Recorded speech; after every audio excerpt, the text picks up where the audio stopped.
And I can see you and you can see me, right? I like the Zoom. It records much easier. It doesn't tax my system so much when I'm trying to do a screen record or something like that. So how are you? I'm doing well. Thank you. Yeah. How are you? Not too bad. How are you feeling? I'm feeling fine. Yeah. Good. Okay. Yeah. I'm trying to get things organized. Yeah. Now, you took some time off of social media. I know that. Now, I don't imagine it's gotten any better for you out there, especially with the topics that you're standing for these days. So, yeah, I was going to get off social media, and then my publicity person said, publicist, excuse me, said, yeah, no, we need you there. you need to be there. So, get your butt back on social media. So. All right, appreciate it. Well, I know we're getting out too late. Oh, actually, just hang on while I get the other guys rolling here. I almost forgot.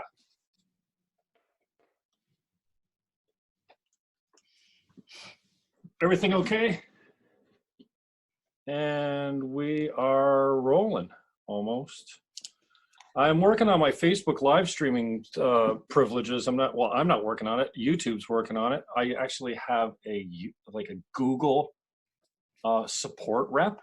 Like, seriously, I couldn't believe it. I was on the chat with a Google support guy the other day.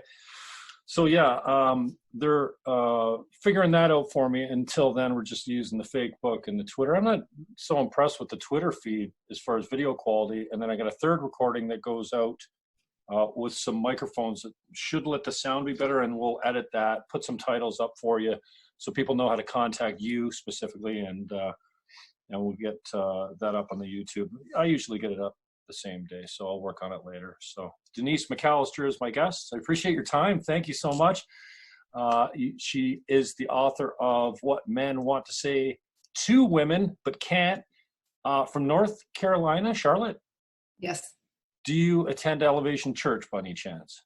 No, I do not. Stephen Furtick. He's yeah, Stephen Furtick. No, I'm one of my favorites.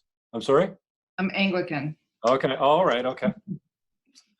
Well, I used to be Catholic, and I wasn't really into my faith at all. You know, I grew up, I was kind of forced into it. My dad wanted me to be Catholic, and I was confirmed, and just the whole monotony and the formality and blah, blah, blah. And I don't know, somewhere along the way I got into it, and kind of, you know, the church I go to now is called Rock and Roll Pretty Church is what I call it, because I'm really involved in it. I've got a really good men's group there. And I do the video switching. It's like shooting a live concert in the beginning. And they're talented. They've got lots of coin and resources and stuff like that. So for the first time over the last, I would say 10 years, I feel a really deep connection to my faith. And it's a support group. My men's group is out of that church. We meet every Thursday morning at 7:30 in the cafe at the church. And yeah, it's based in faith, but there's just a bunch of guys coming together, and it's been really, really supportive for me. And so I've had a whole shift in that department. And, you know, I tell the story that, you know, back before I knew that church, a guy that went to that church, we were at Remax where I used to work in the fax room. And he had said to me how porn was a sin. And I got into this heated defensive debate about, like, dude, like, what if I watch it with my girlfriend or my wife while we're having sex? Or I'm not married, obviously, but is it still a sin if you're both watching it while you're, you know, actually, you know, trying to make a baby? And, you know, and now I'm shifting on that, and you seem to be going to war on it lately. I appreciate your conviction. I know it takes a lot of strength to stand up to the deluge of hate, for lack of a better term, that comes your way. So tell me about what's been going on with you in how it pertains to this kind of this idea that kill the porn. I mean, Gavin McInnes has talked about I think a lot of people on the right are saying, what are you doing this for? Why are you wasting your energy on something that's not productive? You're saying that why waste your energy talking about porn because it's not productive, or why waste your energy on porn because it's not productive? Well, no, on the actual act of watching porn, because then that leads to, I mean, you watch porn for only one reason. It's not just to sit and enjoy it. It's not like watching a movie. It leads to an ending, which we all know is usually, you know, alone. I mean, how is that going to improve your life? I don't know what has gotten these other conservative pundits on it. I don't know exactly what happened, if there was something in the news. I've been writing about porn for years. So, in fact, I did a book a couple of years ago. I ghost wrote a book with a celebrity, and it was, a lot of it had to do with porn. And so I'm pretty steeped in it and very anti-porn. But I'm not for government banning it. So, but I'm anti-porn as far as the discussion of, you know, is it healthy? I do think, you know, there should be restrictions for age. Somehow we need to figure that out on the internet, you know, how to keep kids off. I don't even know if that's possible because of how the internet functions. Really the first line of defense is definitely self-government. For kids, it's parental controls and parental instruction and oversight. As a culture, I think it's good to have a dialogue about when things are unhealthy. And we do that with drugs, we do it with alcohol, we have PCAs out the wazoo about one thing or another. You know, I think that's particularly, you know, especially important, you know, when it comes down to things that affect relationships. Because, you know, I wrote a book about relationships, so I'm big into healthy relationships between men and women, and I think porn undermines that in a lot of ways. So I've been talking about it. It's nothing new for me. A lot of people are like, why are you on the porn bandwagon? And I'm like, I think I am the porn bandwagon. If you've been reading my writings for the last 5 years. So. What are you most concerned about? What do you think it leads to, or how does it tear relationships down or apart, or, you know, have negative effects on the family unit? Well, I think over time, you know, an occasional look at a porno, or, you know, looking at a girly magazine and all that kind of stuff. I mean, that's not the kind of stuff I'm talking about. And that's not really what's the concern here. The problem with the internet is we're already addicted to the internet anyway. I mean, we're online all the time, one thing or another. Yep. But when you get online for something as fundamentally connective and relationship affirming, and something that should be inherently steeped in love, when you get that from the internet and from porn, it causes a desensitization. And if you're doing it a lot, and if that becomes, especially for men, and it doesn't take a lot for men to get these images in their head, and they need that for more and more excitement when they're having sex, they often have to go to the image in their head, you know, to really enjoy the sex, or to, you know, really have the orgasm that they want. You know, the person that's right in front of them isn't enough. I mean, this is just, it's not, even that's not even a character commentary. That's just nature. That's how the brain functions. Yeah, you know, so it causes dysfunction. It causes, you know, desensitization. It's dehumanizing to the person, you know, that you're doing it, you know, watching. They're dehumanizing themselves. You know, I talk to way too many women who have husbands who aren't making love to them, but are instead in the basement looking at porn. And it's a thing. Wow, I can't imagine that.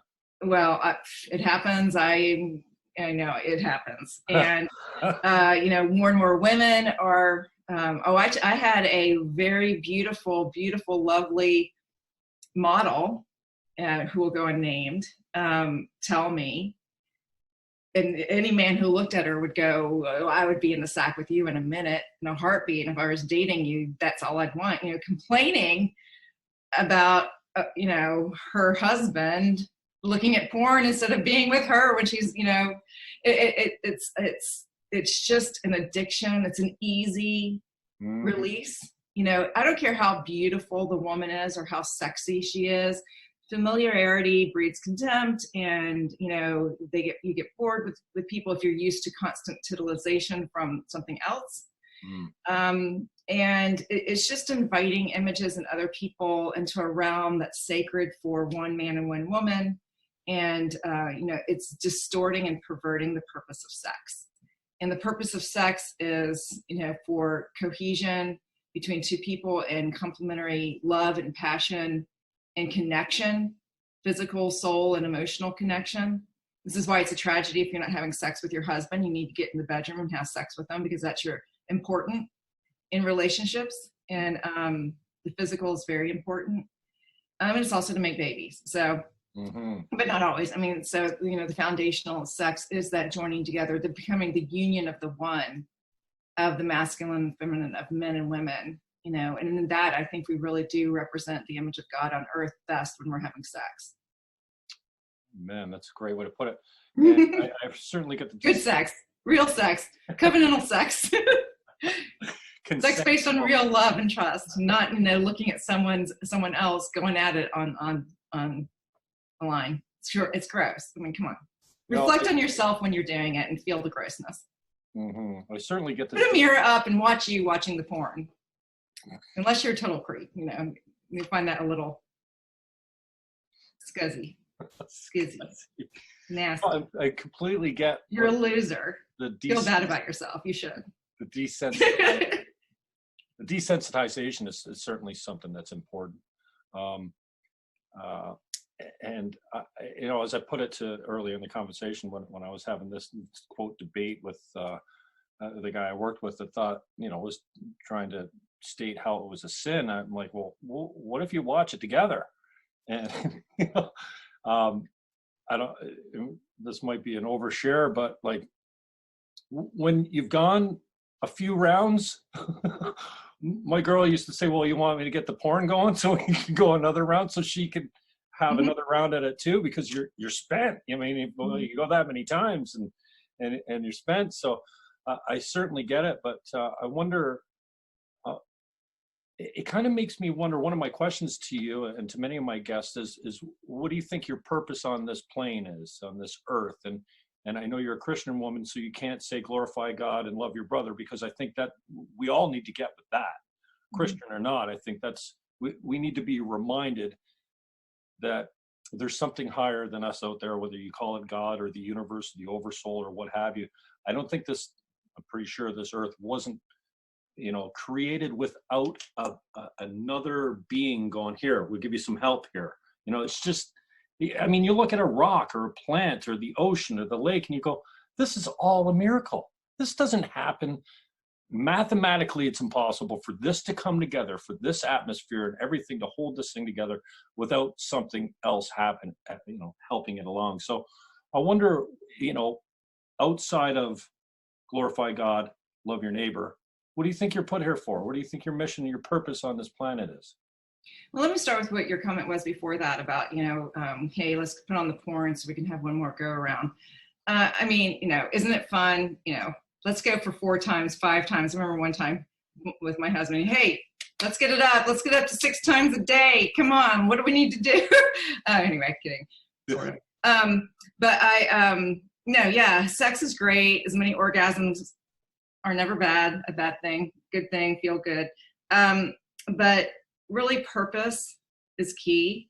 And is the purpose when you're having sex just the orgasm? I mean, really think about purpose. Is the end goal is sex completely and totally goal oriented, and the goal being getting off? No. Is it one aspect of it? Is it an important aspect of it? Sure. Ask any man. It's really hard for them to even make out if they don't have that as the goal. It's like, why am I doing this if that's not the goal? But there's more to sex, and there's more to intimacy than that. And when you start getting into, hey, I'm going to use other people, and because even the talk about porn, when I hear people talk, they forget you're talking about other human beings that you're looking at. Unless you're in there with the anime porn and all that kind of stuff. You're talking about, or even if it's imaginary, you're talking about other people being brought in, to get you going. And so there you're using people as tools. You're using another person as a tool for your own self-gratification. And one thing that is the opposite of love is using others as a tool to inappropriate or wrong end, and that is sin. Sin is a perversion of what is a right way or right way of being or wrong purpose of using things. It's a corruption. It's diabolical, and that it twists the essence of what is designed to be, and twisting it into something else. And one of the biggest violations is using other people as means to an end. This is against the Kantian categorical imperative. You're doing harm when you're using other people as a means to an end. So hey, all you libertarians out there, darlings, I love you, but you are doing harm in porn. You are. Some people would say, who am I hurting? I'm just, it's all. You're hurting yourself, and you're hurting that other person because you're using another person as a means to an end, and you're basing yourself in the process. Mm-hmm. So, harm isn't just physical harm or stealing stuff from people. Harm is also about the essence of our humanity, and in our spiritual being, and our emotional being, and our bodies. We are not, let me repeat it, to use one another as tools. Even if I voluntarily put myself into a position to be used as a tool, free agency doesn't erase the toolage. I'm not talking, you know what I mean? It's just not. I can, even if I say, hey, go ahead, use me, as a whipping post, or use me to beat up on, or use me to have sex with, or to watch. I'm putting myself out there to be used as a tool. It's contrary, and it's a perversion to the dignity of me as a human being, because people are to be ends unto themselves, not tools to your personal end. And in light of that, because I know it's some questions people are going to go, well, aren't we all tools when we're working? Aren't we all being used as means to an end when we're in productivity? Or aren't models being used as tools when they're walking down the runway, wearing clothes? The difference there is, yes, are we in the process of having a means of production to an end in a common goal here? Yes, but the difference is, are you being used and using yourself voluntarily for a good? And that's the difference. I can contract with someone to do something, like give you a massage to release tension on your body. That's a good that we've contracted together, and my hands are being used to do that.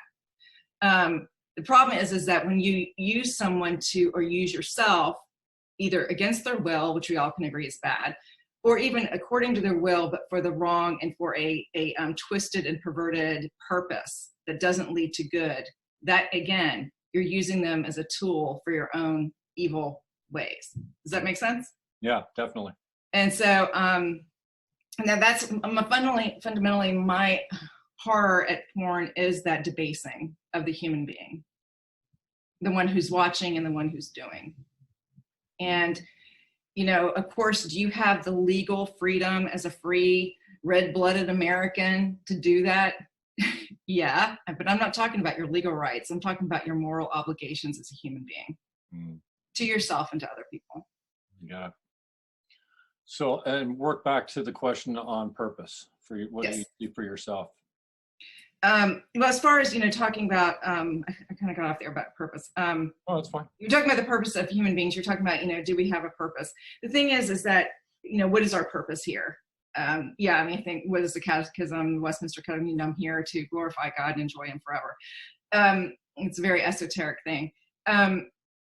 As human beings, we're all human beings. We all share one purpose as human beings, and that is to love one another, we as image bearers of God, and to spread that love and create and be good to each other and enjoy life and enjoy the creation that God has given us and enjoy him in the right ways that we have through love and other people.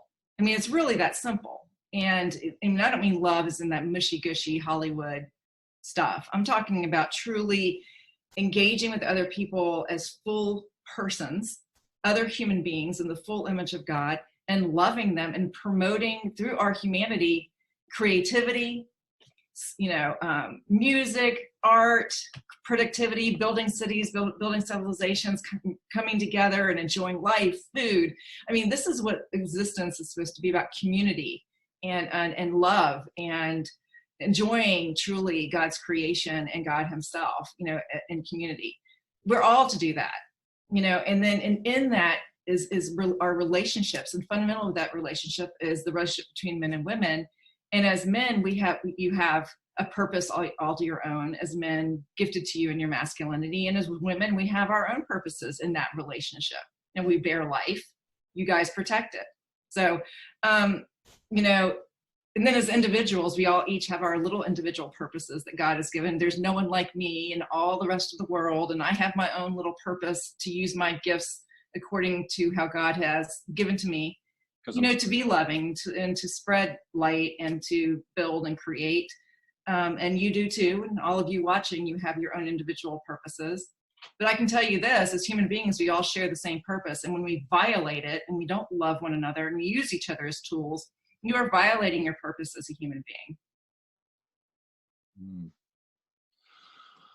Tell me what's going on. And the responsibility that you share to other people in that, our responsibility, we have, our purpose is to love and carry the burden of that responsibility of loving other people. And in that we find meaning. Yeah, I think we're being coaxed out of this community. I heard, I don't know who was the podcast. I think it was Gavin's latest episode talking about there's no community in big cities. You don't wave at your neighbor. Maybe it was Tim Pool. I think it was Tim Pool talking about, like, he says hello to his neighbor. He has a relationship with his neighbor. He's not over there playing cards every night, but he says hi to him, shakes his hand. He feels like he's there to protect his property when he's away. And you get into the big cities and that's gone. And this is what I've lamented so much lately. I've come around, it started with Jordan Peterson doing a deep dive on the big five, why men and women are the way they are, how the differences, kind of manifest out in real life. And this idea of a total lack of personal responsibility here. We're so narcissistic these days. It's always someone else's fault. It's always the traffic. And, I'm a guy that takes my word very seriously. And I appreciate, like today, I think you're in the minority of people that have the integrity. If you're running late, you let someone know, because they're sitting on the curb, on the porch, on the computer, waiting for you to show up. And it's so frustrating. I remember 25 years ago, first getting into real estate and waiting 10, 15, 20 minutes for my client to show up and thinking like I was burning mad. And it was a great example of, like, I'm not going to do this to people. And so I say all that to say, I've been really, submerged in what's wrong with men and women these days. What's wrong with the political left and right? Why are we warring so much? And I think I made too much out of that, because we've certainly been more divided over time. I mean, in the States, we had civil wars, we've had, major conflicts where I think we forget, we get comfortable, we're soft right now. But for me, one of the greatest issues that society is facing now is fatherlessness, especially in the States, when they brought in, you can't have a man in the house if you want a welfare check. And now 85% of the Black community is fatherless. Like, there's no father in the home. And I think it's absolutely destroying our civilization bit by bit. And I think Jordan Peterson makes a big deal out of this too. Like, what do you mean you're going to scrap all your Western values? What the civilizations were built on over a millennia, you're going to throw out the window. And then you think that your society is still going to have foundations, solid foundations to build itself on? No, the foundations are gone. Society collapses. So, I'm frustrated by it, because people are talking about guns. They're talking about, well, we've got some serious issues. But to me, there's nothing more serious than fatherlessness right now. The lack of mentorship, the lack of eldership. We don't have the men standing in the field, and that food that's transmitted through osmosis, not even conversation, just watching, just standing beside the father. No, we sent the father off to the plant and he comes home angry. Well, now we've sent the women out into the world and they're not coming home any more patient than the father was from the plant either. And I don't think we've seen the full effect of how that's going to affect young boys and girls too, specifically sending women into the world now. And geez, have we put less of a value on motherhood like this? And we've trained our women to say, well, you're nothing if you don't get a job and you don't go out there and kill it. And then, you know, these young girls turn to be 35, 40 years old, and they're looking around and they've got no one. They've got no family. Hey, now they're past their prime for having children, and their innate purpose for giving birth is out the window. And then you're cold and bitter for the rest of your life. So anyways, I'm rambling. What are your thoughts on that? Well, no, I mean, and I write a lot in my book about fatherlessness and about disrespecting the role and the purpose of man. And I think it goes back, I think there's a couple of factors that have created this crisis of fatherhood in our society. And I think one, technology has played a role. How? In that, with the rise of technology, I think we all know the one, you know, men used to work in the home or on the farm and all the family worked together. Industrial revolution kind of put the fathers outside of the home, so they were gone all the time and then came back. You know, that's a problem. But, you know, there's been plenty of societies where fathers were gone lots and long, you know, on campaigns or away because the travel wasn't the way it is now. So that caused a separation. But technology itself has created an ease, and we live in a leisure society now because of technology. And I'm not putting down technology. We all want technology because it does that. We're always looking at technology to make things easier and more efficient, and to help us discover new things. So, but one of the, you know, unintended consequences of this advancement is a leisure society. And we like the leisure society, but the problem with the leisure society is it creates a soft mentality and a soft society, physically and mentally.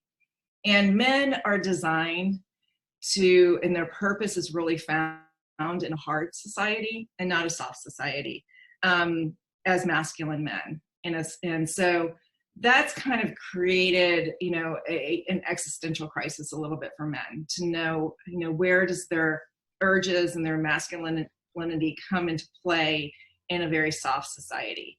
The other thing that the soft society creates is a very maternal and feminine ethos. When you live in hard times, you really lean on fathers who are specifically designed to make you face the world and the hardships of the world. Moms are great. Moms are the life creators, and we breed you and we raise you and we nurture you. We love you unconditionally. You know, it's beautiful being a mother. You know, I've raised 6 kids. It's a glory unto itself. And it is, you know, it's a gift. You can't live without women, and you want us, and we're beautiful, and you need to protect us and all of that. And we give so much to you, life included. And, but fathers, what they do is that they're not caught in that world. The dads are the ones who are outside of that nurturing little bubble, just by very nature. I mean, physically, they're just not. You know, the creators, they're not the ones you were birthed from. They're not moms. And dads are very equipped to teach the hard. They bring you out of mom's world into dad's world. They bring you out of the internal world of the feminine into the external world of the masculine. And that's a hard journey to make. And kids don't like it. We don't like it. We want to stay in mommy world. You know, it's hard to raise kids to face the hard responsibilities of life. But, you know, and moms do it, don't get me wrong. And moms do it, especially if dads aren't doing it. But dads are especially equipped to do it and designed to do it. And they bring girls out of the framework of the mommy world by showing them what men do for them and how they survive and the realities of the world, and even teach them themselves how to survive. They do it for boys, teaching them how to be men and coming out into the external world and be strong and conquerors and protectors and providers and all of that. And to face the hardships of life. And they teach both boys and girls to face the hardships of life. And you know, think about it, anytime anyone who's raised kids, it's hard to teach them that discipline and that responsibility. And they don't like it, it's not hard, but they eventually do. And well-raised kids are kids that you've raised to face the hardships of life and the hard things of life, and to be responsible and loving in them. Dads are key in that. But in the process, it's not very comfortable. It creates anxiety, and it's hard. So a society that is a soft society, that is basking in the maternal glow and loving the feminine softness, does not like the masculine presence that says, grow up, be responsible, you're not entitled, you're gonna lose, life isn't fair, work hard, get off your butt, do things. And then when you have a leisure society not making them have to face those hardships, it makes it harder to learn those lessons. It almost becomes almost a little fabricated to actually have to teach them those lessons. You have to create situations for them to, go play paintball games to learn how to, you know what I mean? You have to create environment and situations to teach them hardship. It doesn't come naturally. They're not facing the plague, in the winter because the rats are coming and that kind of stuff. So we now live in the soft society. And so in the soft society that loves this maternal, men and masculinity are seen as the enemy. And they don't like it. It's toxic to them. It's, the masculine presence is oppressive. We don't like it, and then that with a whole ideology of feminism already here and present, pushing the feminine superiority mentality. It all is like a perfect storm against men and fathers. And it really pushes against the grain of the need for the masculine. And so instead of the feminine and the masculine working together in their different roles of, nurturing and having a place of unconditional love and relationship, which is so necessary, in community and society, that working in conjunction with the masculine, this is, well, there's also hard life and responsibility and duty that you need to be doing in life. Those used to work together. Mom and dad used to work together. Masculine and feminine used to work together in that. Now they're in competition.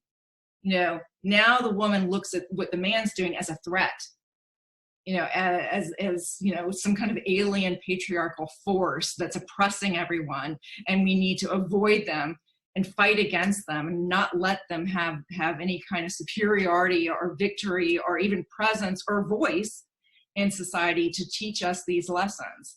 And men now are backlashing, and the whole group of men are like, well, then I'm just going to go my own way and screw you.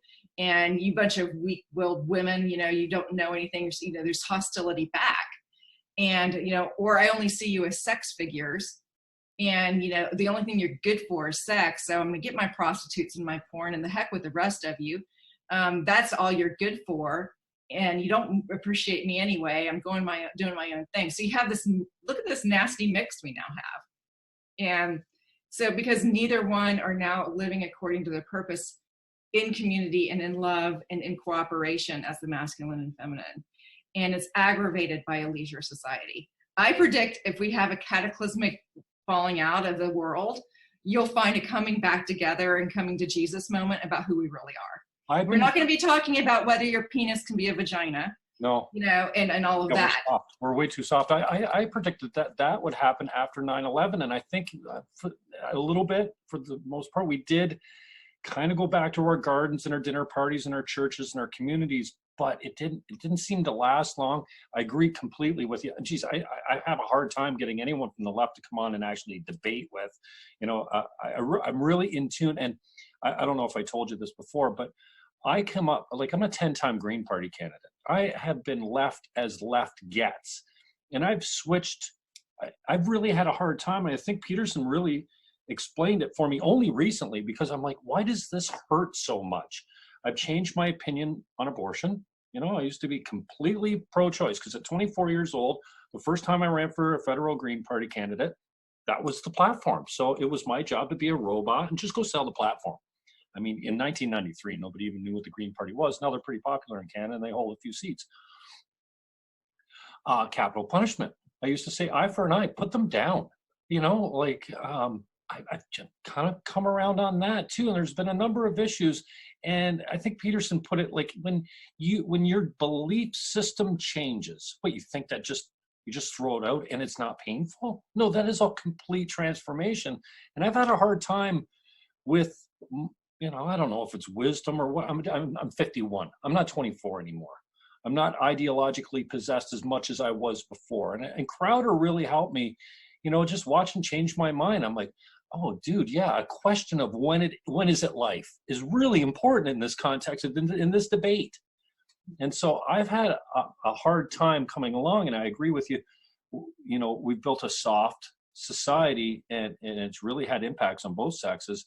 I think men are kind of confused right now. I wonder what your take. I appreciate your prediction as well, and I'm not, saying to look into the future, but what do you think? Is the pendulum? Is it just a matter of the pendulum going back and forth?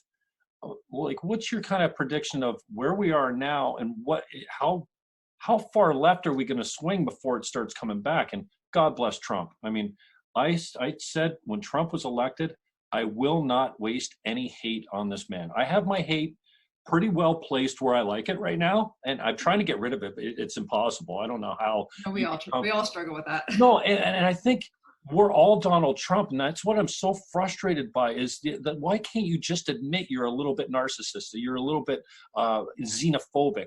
I think it's natural to not hate, but to fear different people. I think we've come through a millennia of when two tribes came up against each other, we didn't play cards and have sex. We tried to annihilate each other. So I think it's inherently built in our DNA. And I think Trump, for me, has he turned me on to American politics. I did not give a rat's ass about American politics before Trump. Now I can't stop watching. And another thing is all these immigration and cages and all these issues have been going on for decades. No one would ever talk about them under Obama's 2 terms. Now we're talking about them. At the very least, he started a conversation. And I just think it's kind of disingenuous to say, you know what, I got a little bit of Trump in me too. And I really wish that people would just start saying, you know what, no, I'm not a real great person. I'm working on it. I'm a work in progress.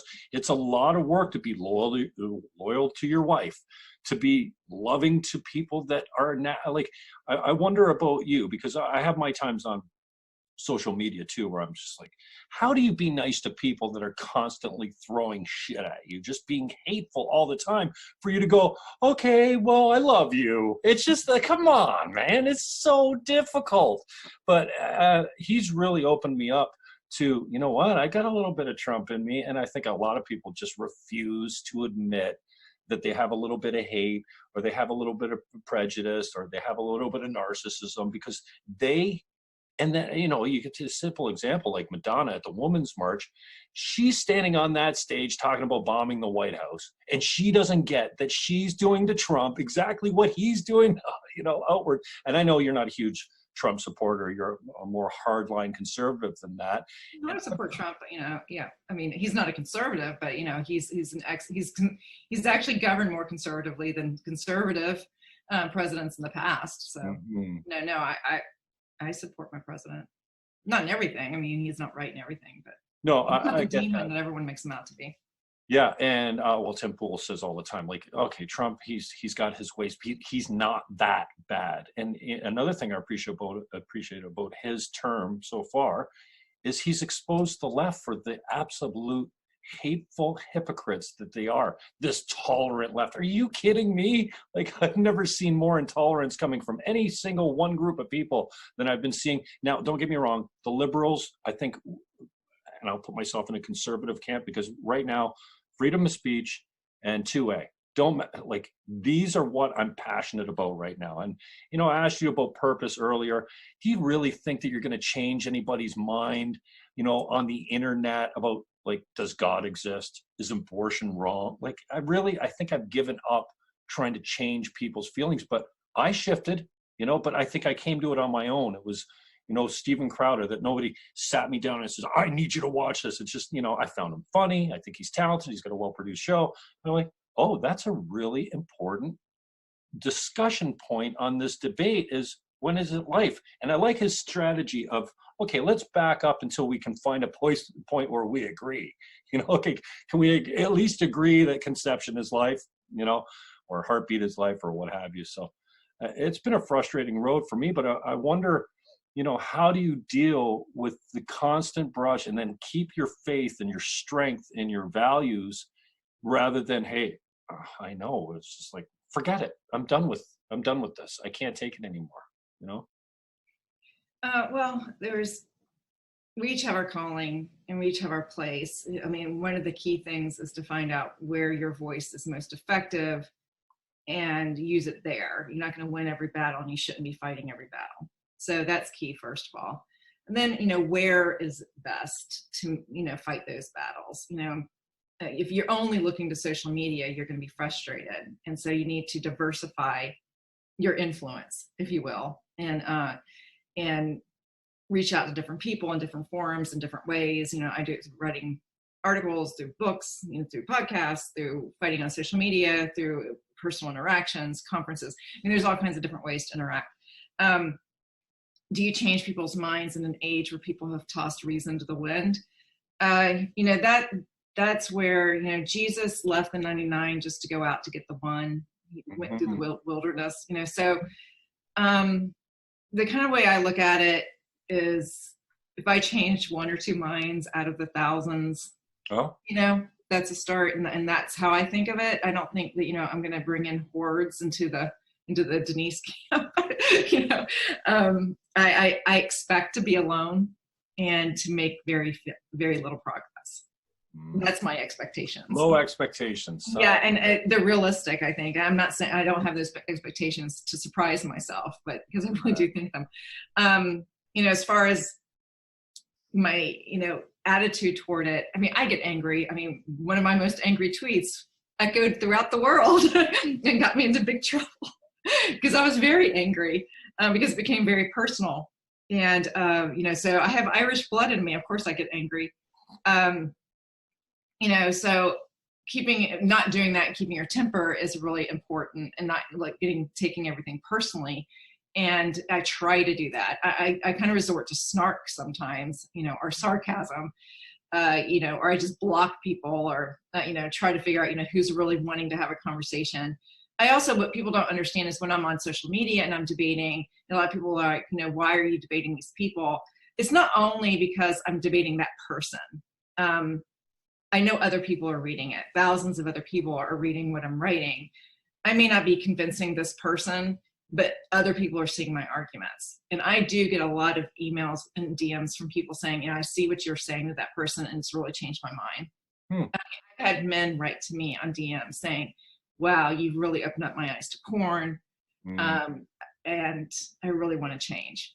I've had gay men write me and say, you really made me think about homosexuality and reflect on that. And I want to change. I've had 2 people recently talk to me about this. I can't really help them. I direct them to men who've overcome that lifestyle and have them talk to them. But it's just, you'd be surprised about what opens up people's eyes and what people respond to. I think it's also important in this day and age of the feels that you do allow yourself to be vulnerable and human. Admit when you're wrong, admit when you've been a bomb, admit when you failed. And that doesn't mean going around apologizing all the time, but it means, you know, just, you know, I've messed up. I haven't been the perfect person. You know, a lot of people say, you know, why are you talking about porn? Who are you? You know, Mother Teresa.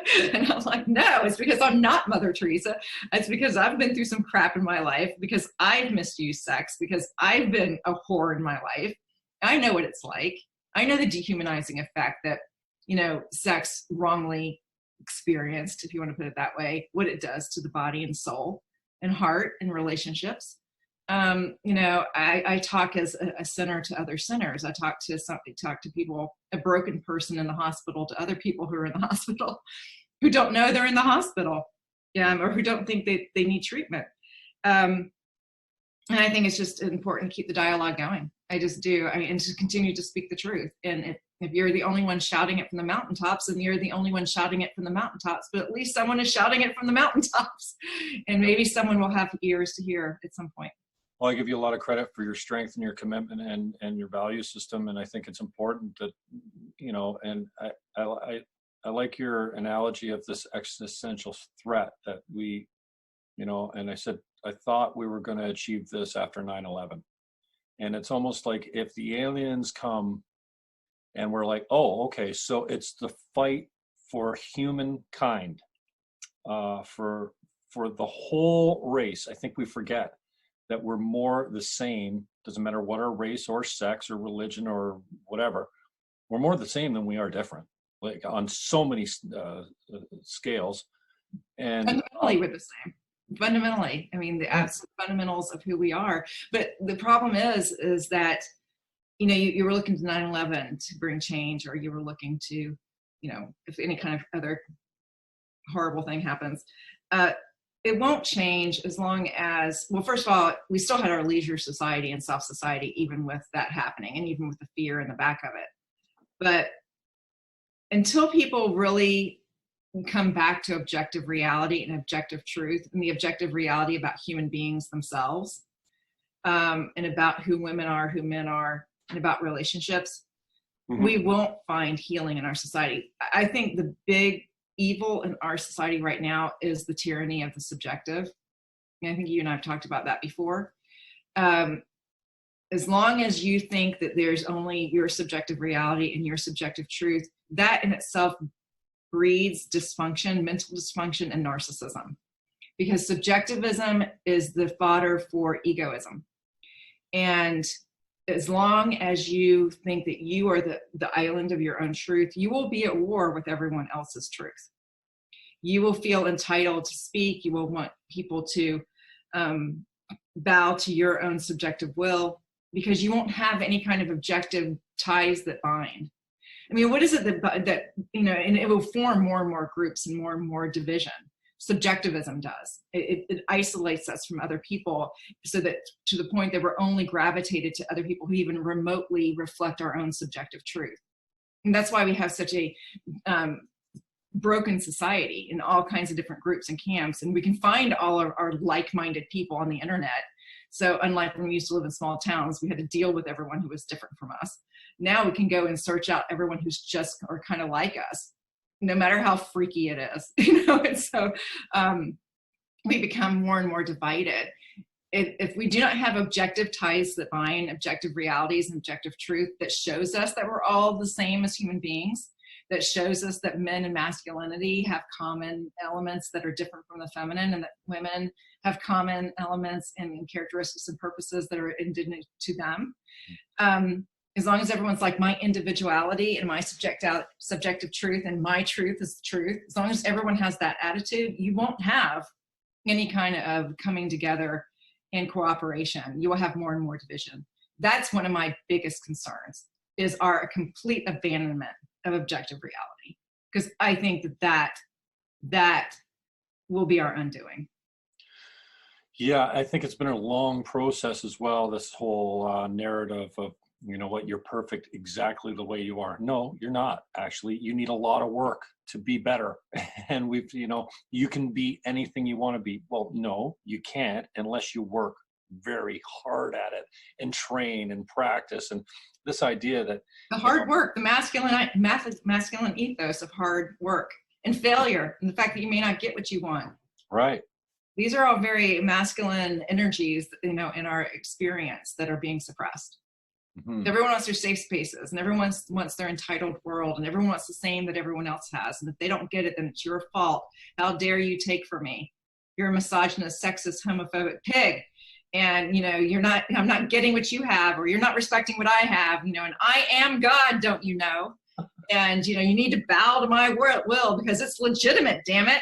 And no, not everything you say is legitimate. Sometimes you are wrong and deluded. And, you know, because there is objective reality, and I don't need to respect it just because you say it. Participation ribbons have gotten us into this place. Can talk to me a little bit, Denise, about what appears to be a little bit of a division on the right. I mean, I'm seeing it in questions at the mic at conservative speakers like Shapiro.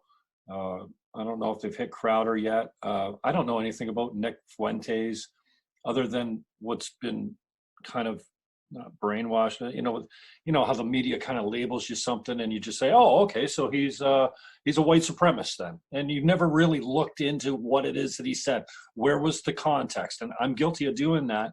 And again, I don't really know anything about the man, but it seems like the right has had a little bit of a split from, I don't know, do you consider yourself what they call, I think McInnes is calling it a tradcon, traditional conservative, where marriage, man, woman, family unit, very traditional Western values.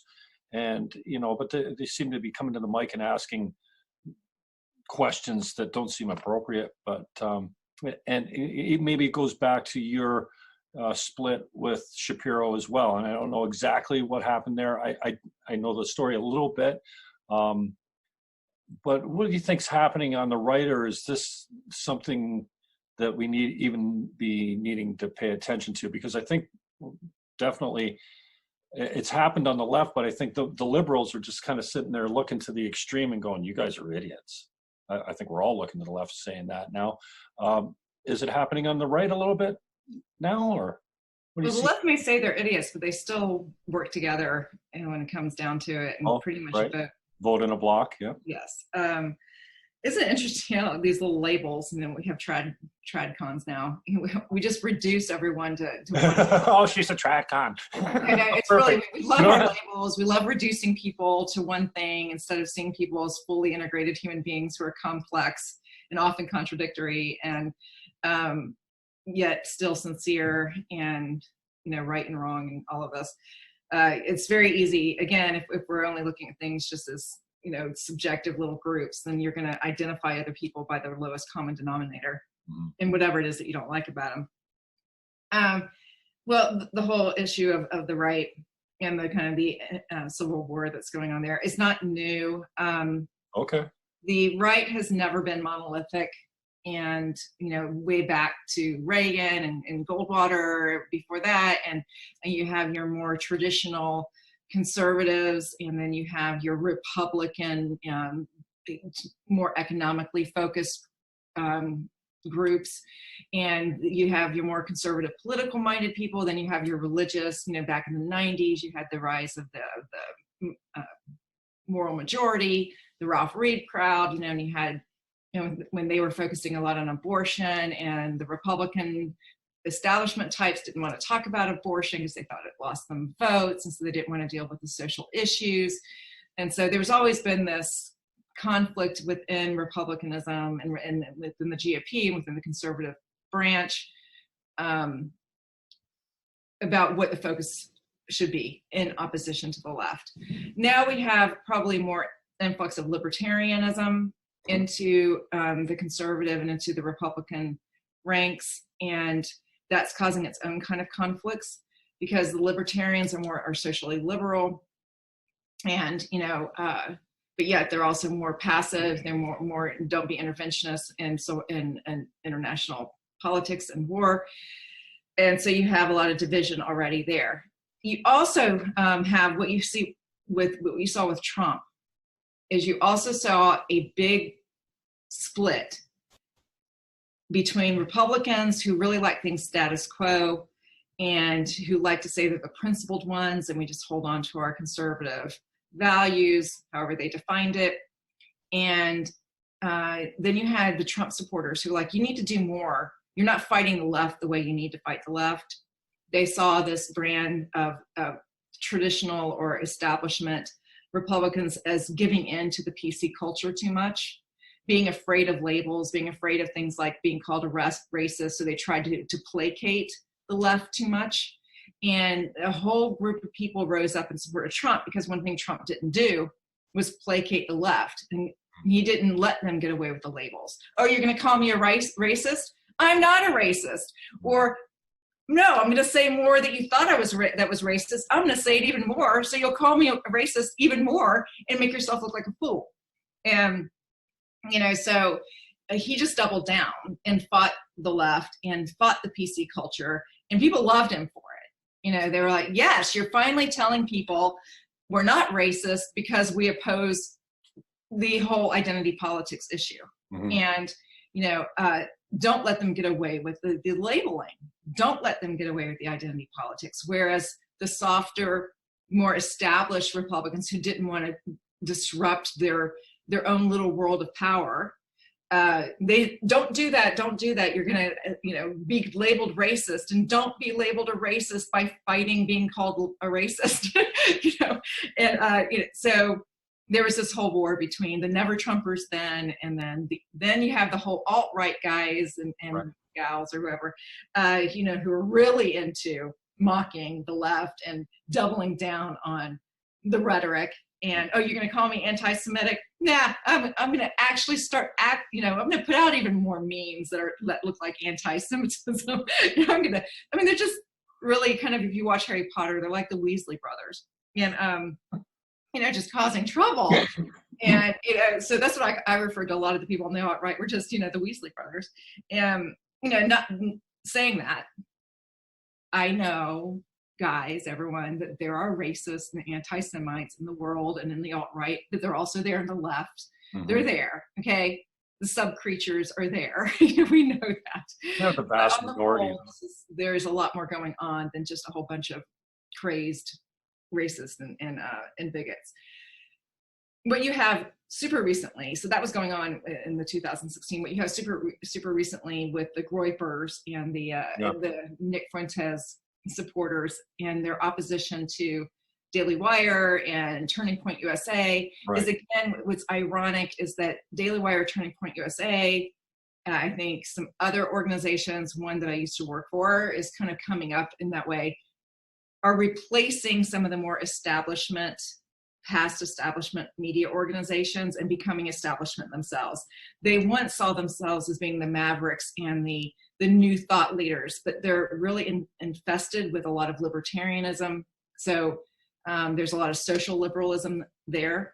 But you also have a lot of young millennials who lead these organizations who are really about the money. They are big. There's a lot of wealth and a lot of donors and a lot of investors that come into these groups that are speaking out. I mean, who are your front lines now? Commentary, like Daily Wire and places like that. They say a lot of good things that I would agree with. Of course, I used to work for them, so of course, not everything they're saying is bad, but there's an underbelly to these new media outlets and campaigns and groups like Turning Point that are highly money driven by investors. And it makes the people in it not free to really speak against the culture like you would want them to. Right. And so because of that, they're kind of turning into the old Republican establishment types who are like buttoned down on the stuff that's going to get you labeled by the left. So please don't sound like a racist. Please don't sound like a homophobe. Please don't sound like a bigot. Let's just talk about the economics. Abortion's now really cool to talk about. We'll talk about abortion, that kind of stuff. Don't ruin our brand because it's going to. But don't ruin our brand by talking about, maybe homosexuality isn't as God designed, or, oh my gosh, don't talk about, feminists, or don't talk about, transgenders not being able to be around us or anything like that. And these guys, and the whole Jewish part of it, I think, is also that there's a lot of Jewish money and Jewish funding by people who are Jews in the media. I don't have a problem with that. That's just the way it is. They're highly represented, but brilliant people, and that seems to bother a lot of the groupers. The overrepresentation of this crew of the Jewish influence, and they're suspect of them that they're actually not pro-Christian principles. Of course, they're not Christian, but I don't see that kind of influence by Jewish people in the media that they're actually against our Christian social values. I don't agree with them on that. So wow, man, if it was, the Christians would be taking it really hard for decades. What I see is not the Jewish factor. I don't think it's because they're Jewish. I think it's because they're libertarian, and I think that they don't hold to the same social structures that conservatives who are built on a Christian foundation. Whether you like it or not, what do you want to change? If you're going to talk about conservatism it's based on a moral Christian foundation. It just is, unless you want to just rewrite history. Right. Now you can say that you want to change the conservative movement, but call it something else, because that's not what the Buckley, Reagan conservative, well, even all they way back to the founders, the founding of conservative, that wasn't the term back then, but mentality is in value structure. So I really think it's more the libertarian influence. And I say that as someone who loves small government, who once called myself a pseudo-libertarian, because of my value of limited government, small government. But I was never on board with the social liberalism. And so even though I am still a libertarian in that I'm against social libertarianism and liberalism, and I want to speak out against it as I do, but I don't want government intervention to change it, because I don't think the role of government is to promote virtue. I think that's a nightmare. And the role of government is to restrain evil. So it's federal government in particular. So that's what you have going on. So you have these young guys who are kind of motivated still against the labeling of the left, and they see the shifts in culture still going toward the left, and they see this new crop of conservative ink, as we call it, not standing up to it. Conservative ink, you refer to the Shapiro, the Daily Wires. Yeah, conservative ink is like, Daily Caller, Federalist, Turning Point USA. The big money organizations. Yeah, the organizations that speak on campus, YAF, I think that's what it's called, and Daily Wire and all of those. They see them as being money-driven, sellouts on the social issues. And I'm going to just say, because there's always personal stuff, they're also just really arrogant and annoying. And so I think there's just a point of just, you guys think you're just the cool kids at the table. Because we never really graduate from high school, do we? We don't have a lot of, we don't have ceremony. I think revenge of the nerds going on here against, which ironically, I think a lot of the guys who formed Conservative Inc. were the nerds themselves at one point. And they were rebelling, and they were like the revenge of the nerds. And now they've become the cool guys or whatever, the money guys. Wow. And now a whole new crop. It's kind of a Marxist struggle going on here. In Conservative Inc., against the Groyper alt-right, whatever guys. So that's what's going on there. And, and anyone like me or Michelle Malkin, who kind of looking back at this, I have my enemies on both sides of all of this and all sides of that, personally. I kind of am like, these groups that are opposing conservative have things to say. We shouldn't just toss them out. I said the same thing during the Trump election with the alt-right and people who were supporting, not the alt-right, but the supporters of Trump. Don't toss them out as if they don't have a point to make, because they do. While at the same time you can say, knock your racist crap off if that's the way you're heading. I think we don't talk enough. Again, we're reducing everyone, and so I can say to someone, listen, I see what you're saying about identity politics, and I see what your problem is with Charlie Kirk and the rest of them, and that they're selling out on some values that we should be having if we want to be maintaining a Christian worldview in our nation. But they're don't go overboard and think it's a Jewish conspiracy going on, that kind of thing.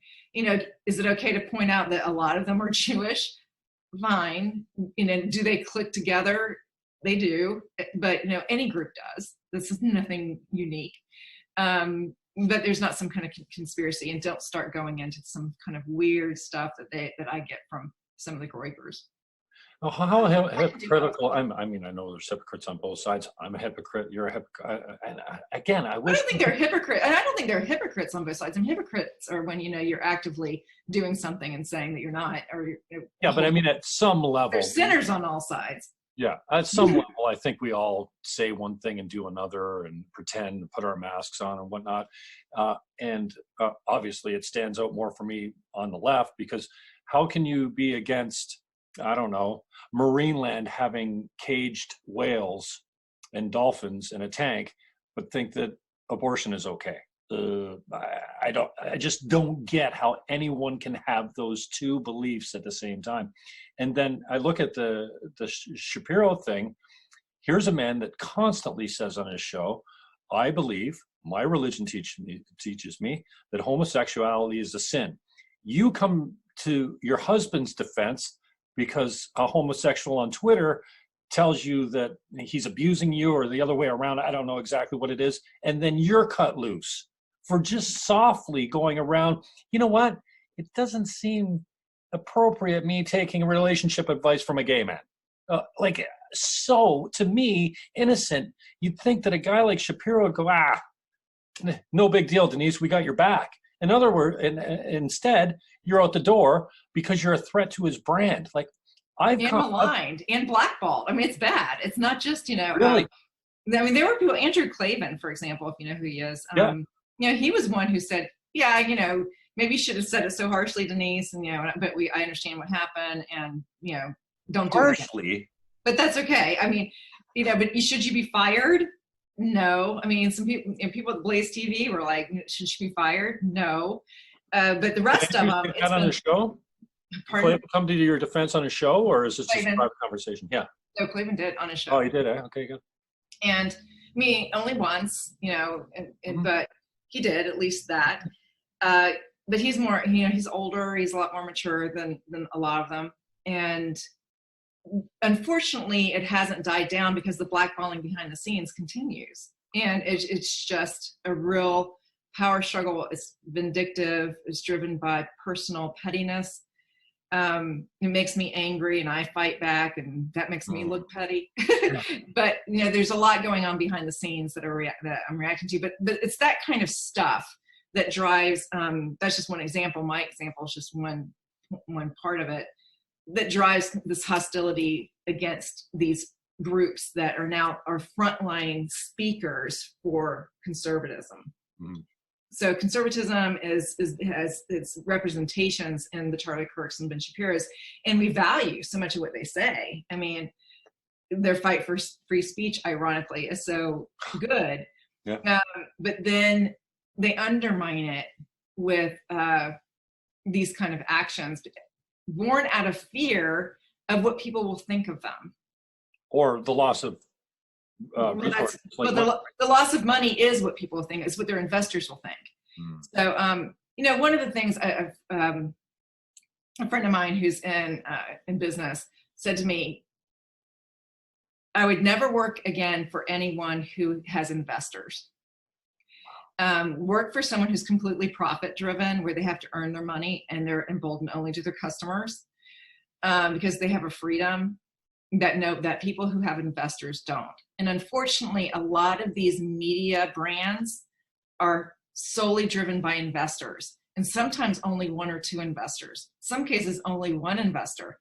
When you have that going on, you have a totalitarian regime of one or a group of investors dictating brands what they cannot say. And even if they're not dictating, there's a unspoken understanding of lines that should not be crossed.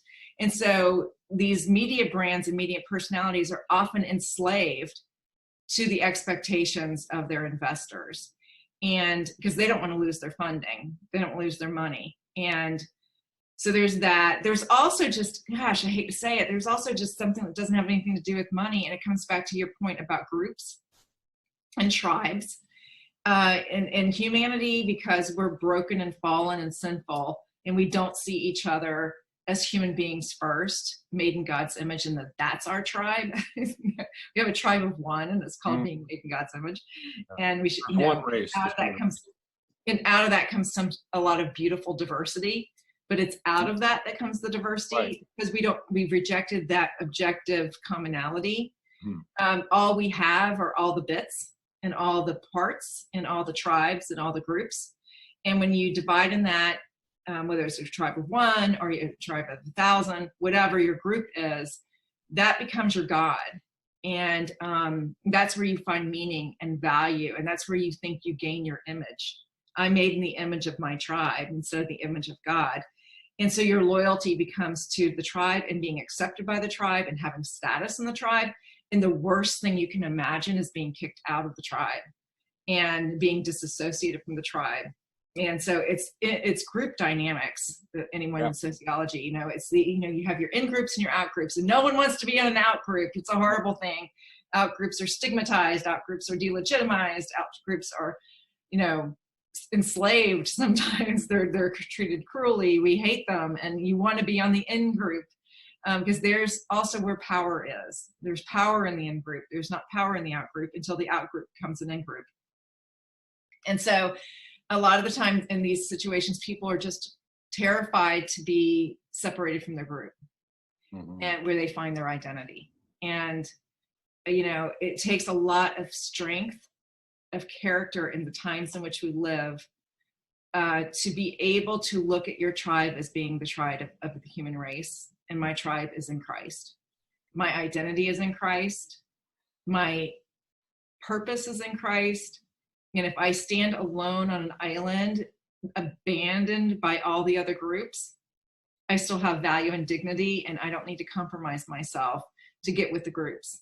It takes a lot to be able to do that. And it's hard. It's hard because money's involved, friendships involved, you know, status is involved. It's a hard thing. Connection, community, yeah, it's almost connection, like community, jobs, you know, your welfare, you know, is all tied up into it. But, you know, you have to be able to, especially in this business, it's not all businesses are like what I'm describing, but especially in this media business, in politics, it's especially like this. And, you know, it's hard not to align yourself and then give up your principles or become hypocritical or hide things. Yeah, in order to stay in the group. Then it becomes you know, guard your actions, because if you step out of line, then you're out. So you know, you're off the island, voted off. Within these boundaries, which is unhealthy. I mean, every solution to any major problem that we've ever solved has come from the extremes, where we looked and we go, oh, you're radical, you're out there. Next thing you know, it's a cure, it's mainstream belief. So a lot of the solutions come from the extremes, from the, you know, the distribution, where there's very few out on the ends of it. And, bell curve. Yeah, exactly. Denise, I really appreciate your time. I'm going to cut you loose soon. I can't cut you loose, though, without talking to you about Milo. I love Milo. I find him to be absolutely insufferable most of the time. I could barely watch, and I'm not the one that you watched it with me. My show. I had a hard time getting through it, but I suggested it to Gavin. I managed to make my way on. I paid Gavin for the first time. I'm paying for content. I think he's absolutely hilarious. One of the funniest men on the planet right now. And on one of my calls, I said, you know, you really need to, you know, look up Denise McAllister, great writer. She might be good on the podcast, because I know you said, I don't know if I'm good at the video and the audio and stuff like that. I'm a writer, and I read your book, most of it, and you're a brilliant writer. And I love the Ryan Katsu Rivera. He calls him a co-host. He's really his producer. Their chemistry is unbelievable. And I happened to mention to him, hey, she'd be great for the Island of Misfits, as he calls it. You know, if you're banned, we got you. Joe Biggs, Milo. Huh? I'm Molly the doll. So, I mean, the cowboy riding the ostrich. That's who he is. I love him. So anyway, I tried to watch you on with Milo, and he just wouldn't let you speak. He's like, I really appreciate him. He's different. He's not my kind of guy. Even if I was gay, he wouldn't be my kind of guy. But I appreciate his flamboyancy and whatnot, but he just wouldn't let you get a conversation going. And I just kept saying, oh, I sent you a DM like, man, okay. And I said it to him. Actually, one of my calls on with Gavin, my cell was cutting out, and he had a really bad echo with it. When I had the earbuds in, it was almost impossible to make the call. But he managed, through the garble, he managed to get, you know, would that gay just shut his mouth? If it was all cut up and everything. So tell me about your experience on with Milo Yiannopoulos. I love Milo. Yeah, Milo. I defended Milo back, you know, when all of it went down with him, and even before that, when people were calling him a racist. You know, he was part of that alt-right mischievous group. Homophobe. Yeah, the homophobe who's homosexual. who's a racist, who's married to a black guy. Yeah. Very weird. And so I defended him back then. And a lot of people don't understand, how I can align, with Milo, my criticism of homosexuality itself. They don't understand, I don't reduce people like other people do. I mean, Milo is a fully integrated human being with many, many different facets to him. And I adore and love many aspects of him and him as a human being, even if I disagree with him on some things. And so I came to defense. So that kind of put me on the bad side of all the cool people when I defended Milo back in the day. And then, of course, when it happened with me, he came to my defense as well, because we both understand what's going on. And several homosexuals came to my defense. Actually, it was really kind of like, guys, yeah, thank you. You actually get it. And I think one reason why is that as homosexuals, they understand what real homophobia and nastiness and cruelty looks like because they've lived it and they know what it doesn't look like. And, it's kind of like when not to deviate into something really horrible, but the whole Me Too movement and women complaining about rape and all this, I'm really critical of a lot of these women because I have been raped and I know what it looks like and I know what it feels like and I know what that is. And so don't try to, don't downplay. I'm not going to have sympathy for someone who gets flirted with when she doesn't want to. It's just not. Regrets the sex afterwards. Yeah, or whatever. Yeah, you went to the hotel room when, well, anyway, I'll get myself in trouble if I get there. Yeah. But but Milo, going on the show, he invited me, he blurbed my book. So he's, which is great. I really am grateful to him for that. And he invited me on the show. Yeah, it was fun. I mean, he does talk, but I love to hear him talk. I mean, maybe it didn't bother me because I could just listen to him talk all day. I really can. I think he's brilliant and funny. And he's all of that, and he's completely full of himself, which is part of the character. I get it. And now that I'm remembering it, yeah, you guys are doing shots of Screech or some stuff. No, I brought him a gift of moonshine from North Carolina. Yeah, well, that's Screech, whatever. Yeah. They call it that. So he was like bringing it on the show, making me drink it. Like straight, just white lightning alcohol? Yeah. Moonshine. 180 proof. Mm-hmm. Like fire. But it was good to talk to him because he really understood the deplatforming that's going on, the cancel culture that's going on. And even if you disagree with someone that don't like how they said something, it's not cause to completely ruin their career. And so he had a little fun bet with Meghan McCain, who's also part of the whole council thing with me. And started a whole series of beautiful memes of, I was at your wedding, Denise. I was at your wedding, Denise. I loved how he said that. He said it like 4 times. I was like, that is hilarious. I almost want to take that recording and put him saying that as a ringtone for my ring. I'm going to do that. I am. I'm going to take Milo and say, you're at my wedding, Denise. And that British accent and sass that he has. I'm going to do it. Sass for sure. My husband will be horrified, but I'll do it. Now, who joined you on that show? He really knew his place. He was good enough to just let you two go at it. I think he maybe. Oh, Joe, who was the. Who was it? Who was the other? Joe, I can't remember his last name. He's one of the Proud Boy leaders. Yeah. No, it wasn't Biggs, was it? No. Oh. Okay. Not Joe Biggs, no. It was a good opportunity just to talk and about what happened. Also, just about some things about sexuality and the foundation of marriage and Christian culture, which Milo gets. And it's good for people to rally together and try to understand what's going on in the politics today, even on the right, and stand firm and support each other and build new platforms that really Gavin is definitely working on that in his way, and I applaud them in their efforts. I mean, we need to not be cutting each other out on the right for things like that. I mean, just we can't. The war against a totalitarian left that has abandoned reason and objective reality is so important today that silencing people on our own side for pettiness and high school stuff or embarrassing moments or fear of brand trouble and that kind of stuff is really inappropriate, and we need to fight that. Well, couple more questions. You got any vices? What do you struggle with? What are my vices? Yeah, like what are you like when you're like, we've all got them, you know, at different levels that you're standing, and it can't be chocolate, okay? Like something that's seriously a risk to your well-being that you have a problem staying away from. Twitter. And you've got the carpal tunnel to prove it. Twitter. Yeah. Is social media an absolute sickness for us or what? Like I'm addicted to it too. I should be spending more time on YouTube because at least there you can make some coin. Like I know. I'm in the middle of building my own website, and it's taking a lot of time because I'm too busy like yappering on.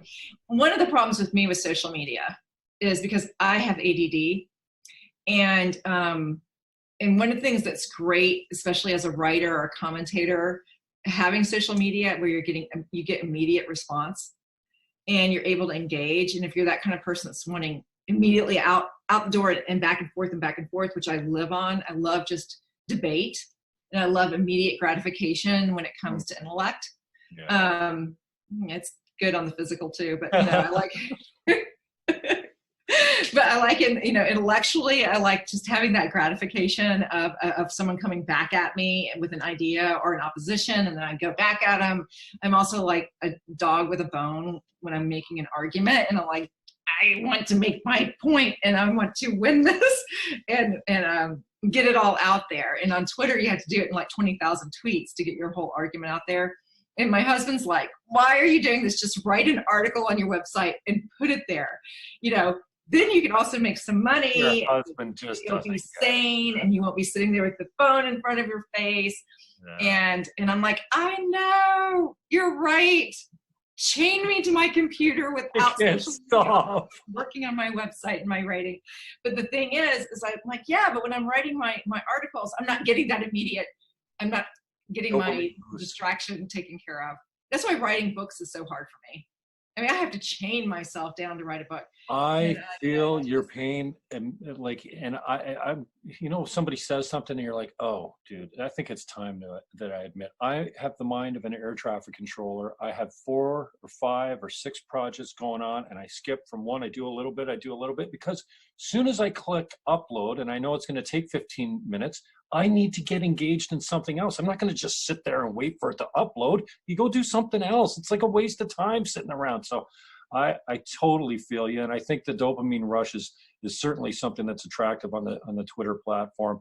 Oh yeah, the intensity and you know, it's just like this stimulation. And when you have that ADD, it's like pinging everywhere. And when I'm writing a book, I have to sit and stay focused. I'm in my own head, and I don't have any of that give and take, except in my own head. And I enjoy that, and I get my books done, and I write, and I can do it. But when I get into a pattern of just doing it on social media, I kind of have a hard time getting back off of it. And I have to, because it's not productive. You can't shut it down. You're trying to get to sleep, and it just ping, ping, ping, ping, ping. And no, I don't have notifications on. No, I can't do that. I have no notifications on. I don't mean the sound, but yeah, the pinging in your head. Yeah, you see every time you log on, the red light shows up and shows you got 50 notifications. Oh no, in my house, my family makes me turn it off. I'm glad to hear that. Other vices, I guess that's the big one. I mean, you know, just I don't know. I really like red wine. No, I'm not an alcoholic, so stop. But I do like red wine. Well, and I just shouldn't have it so much for my health, because I've had health issues in the past, and it's just not good for my inflammation. Mm-hmm. I hear you. Just a couple more things on the way up. Who are you chummy with? I heard you mention Michelle Malkin. Who do you roll with? Who are your friends out there these days? I don't know Michelle personally. Okay. I just know, we're in the same sphere. Definitely. Well, I don't know. My friends have turned on me. I'm experiencing the same thing. It's like, even my brother, I sat with my brother the other day. I said to him, I don't care. I like Trump more and more every day. He's hilarious. He's he's the greatest troll this generation will ever know. He's engaging, he's making us engage in a conversation that was way overdue. And he almost got up and left. Now, my brother, let's call him, he's a little bit more simple. you know, he doesn't care about politics. He doesn't read the paper. I'm obsessed with it. I'm complex. I'm deep. And I just decided I wasn't going to hate Trump. And he watched The Apprentice. I don't watch things like that. And so he already had a preconceived notion of who Trump was, but he almost got up and left. And then they all go to he's a racist. He grabs women and like I get so tired of defending Trump because I appreciate what he's bringing to the political conversation. Yeah, no one's perfect, and he's bombastic, and that's just what I wouldn't want to be married to him. No, he's an easy guy not to like. But I've had a lot of people who look at me and go, "Who are you? You are not the same person." I'm like, "You're right. I'm not. I'm growing, and I want to pat myself on the back a little bit for it, to be open enough to go, well, wait a second. I don't really believe that anymore. I didn't even realize that, like, I need to reassess that I'm not 24 anymore." And so, yeah, I've felt that a little bit of pain as well, as far as, the alienation of people that, this whole, I thought I knew you and you surprised me, Jim. I'm like, oh, like, you condescending, like, come on, like, you know better. So. It's terrible. I mean, I had to move because of a neighbor became so difficult in response to my career and things that were happening to me. And, so it was. I heard the reports of death threats as well. Yeah, death threats and stuff like that, which I had nothing, I'm the victim here on that. And, but it was always my fault for some reason. So yeah, it's been hard to maintain relationships, plus just everything that happened with Yashir Ali and all that. Lost all of my friends that I'd worked with for 4 or 5 years. Because you're homophobic? Mm-hmm. I mean, that's what they're saying about it. That's why you lose these friendships, because they consider you. I don't know. I mean, it just after that happened, no one spoke to me again. Wow. And also blackballing behind the scenes. But I still have friends with me. I mean, I adore Sean Hannity. He's always been a dear, and David Limbaugh's a dear. Just adore him. So there are people who stand by you no matter what, and just noble men who see through a lot of the garbage and the maturity. I mean, it's finding the maturity, and I find it hard to maintain relationships with women in this business because it's so competitive and women are nasty in competition. I think it's difficult. On a normal day, women just they just undercut each other all the time. It seems like, guys, we solve things, we punch each other out, and then we go for a beer. Like, you know how it works. Girls can't do that. Wrote a whole book about it. I mean, if women get along great, if they're not competing with each other, or if they're competing together on a team or something. But if they're competing with each other, it's very hard for them to get past that and really have a good relationship. So, yeah, that's been, even though there's some really good, Rachel Fulton Brown, who's a wonderful, she wrote Milo Chronicles, which is coming out, I think, in this month okay. It's coming out before Christmas. Okay. I need to get my blurb written for that. So yeah, they're great. They're great women. They're great men in the business, who I hang with. I pretty much, I live in Charlotte, so I'm not in the devil's triangle of DC, New York, and LA. Thank God. I have to fly up there enough into the devil's triangle, but I always get out of it. You ever bury the hatchet with somebody you had a huge falling out with? With this past year? Well, no, just over the last, I don't know, many years, something that you can point to. I think it's really difficult when when you're experiencing pain, hardship, lack of employability, to ever imagine, working for a Daily Wire or somebody like that again. I just wondered if you've ever gone to war with somebody, been mistreated, and then come around and patched it up and been friends again. No. No. No, and not because of, lack of trying. I mean, in the recent situation, I haven't reached out to some of these people, mainly because I know they wouldn't respond. Mm-hmm. There have been a couple of people, one associated, I won't name her, gone on with Turning Point USA. We had a little conflict, and I reached out and was like apologetic, and it was a misunderstanding, and I was wrong actually in the conflict, but there was no response. I mean, pretty much when you're, this is a very graceless business, let me put it that way. And I've kind of learned to deal with it. It's kind of sad because while I can deal with conflict, I do not like conflict in my interpersonal relationships. Mm-hmm. I can deal with conflict on the stage, you know, and in the big fight, but behind the scenes or in my world, I don't like it. And I like to be, I'm really quick. If you've done something against me and you ask for forgiveness, I really like to forgive. There you go. It makes me very happy.